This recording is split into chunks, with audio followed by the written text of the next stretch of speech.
तो दोस्तों, book my class में आपका स्वागत है। अगर वीडियो अच्छा लगे तो लाइक सब्सक्राइब शेयर करें। ये साइंस का बहुत VVI प्रश्न लेकर आए हैं जो 17 फरवरी को एग्जाम होने वाली है बिहार बोर्ड मैट्रिक का। हम लोग पहला प्रश्न है कि लेंस के केंद्रीय बिंदु को क्या कहते हैं। तो इसको पहला ऑप्शन में है वक्रता केंद्र, दूसरा में है प्रकाशीय केंद्र, तीसरा में है द्वारक केंद्र और अक्ष केंद्र। तो इसका आंसर होगा प्रकाशीय केंद्र। दूसरा प्रश्न है कि वाहनों के साइड मिरर के किस दर्पण का प्रयोग किया जाता है। तो उत्तल दर्पण का उपयोग किया जाता है। ये साइड मिरर के रूप में पूछा गया है, ठीक है। उत्तल दर्पण का प्रयोग किया जाता है। तीसरा प्रश्न है कि किस रासायनिक दूत कहा जाता है, मतलब किसे रासायनिक दूत कहा जाता है। तो इसका आंसर हो जाएगा हार्मोन का। अगला प्रश्न है किस दृष्टि दोष के निवारण के लिए अवतल लेंस का प्रयोग किया जाता है। तो यह है निकट दृष्टि दोष।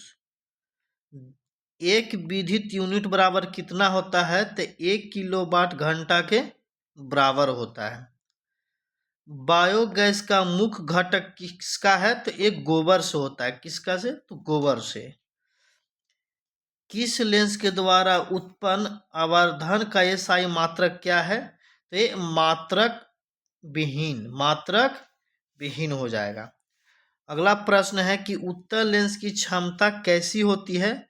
तो ये धनात्मक होती है। पहला ऑप्शन में ऋणात्मक, ए बी दोनों, बल्कि इसका आंसर हो जाएगा धनात्मक। धोने के सोडा का रासायनिक सूत्र कौन है इसमें। पहला ऑप्शन है, इसका सूत्र हो जाएगा Na2CO3 इंटू 10H2O। इसका आंसर हो जाएगा बी।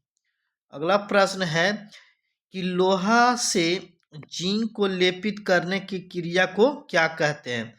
तो इसका आंसर हो जाएगा ग्लैविनीकरण। निम्नलिखित में से अक्रिय तत्व कौन सा है। इसमें से बताना है कि अक्रिय तत्व कौन है। पहला ऑप्शन में है कार्बन, दूसरा में हीलियम, सोना, हाइड्रोजन। तो इसका आंसर हो जाएगा अक्रिय गैस या अक्रिय तत्व हीलियम। काल्पनिक प्रतिबिंब हमेशा कैसा होता है। तो इसमें हमेशा क्या होता है, सीधा होता है। 1 माइक्रो एम्पियर विद्युत धारा का मान कितना होता है। तो 10 के पावर -6 एम्पियर। इसका आंसर सी हो जाएगा। मीथेन में कितने सहसंयोजक बंधन होते हैं। अगर मीथेन का सूत्र होता है CH4। तो इसका हो जाएगा 4 बंधन होते हैं। कितने, 4 बंधन। इसका अगर मीथेन का सूत्र पूछा जाए तो CH4। अगला प्रश्न है कि आधुनिक आवर्त सारणी में तत्वों के वर्गीकरण का आधार क्या है। तो इसका हो जाएगा, पहला ऑप्शन में है परमाणु आयन, परमाणु घनत्व, परमाणु द्रव्यमान। तो इसका आंसर हो जाएगा परमाणु संख्या। अगला प्रश्न है दो तंत्रिका कोशिका के मध्य खाली स्थान को क्या कहते हैं। ध्रुमिका या सिनेप्टिक दरार, या जिसको इसी को बोलते हैं सिनेक्स, या एक्सान या आवेग। तो इसका आंसर हो जाएगा सिनेक्स, बी ऑप्शन। अगला प्रश्न है विद्युत धारा मापने के लिए किस यंत्र का उपयोग किया जाता है। तो ये आम मीटर का प्रयोग किया जाता है। अगला प्रश्न है कि निम्नलिखित में से कौन सा अपघटन का उदाहरण है। तो एक कवक। ऑप्शन से हिसाब से हो जाए, इसमें हो जाएगा कवक। अगला प्रश्न है कि विद्युत धारा उत्पन्न करने की युक्ति को क्या कहा जाता है। तो जनरेटर, जिसको हम हिंदी में जनित्र या जनरेटर बोलते हैं। अब अगला प्रश्न है कि सक्रियता श्रेणी में से सबसे अधिक क्रियाशील धातु कौन सी है।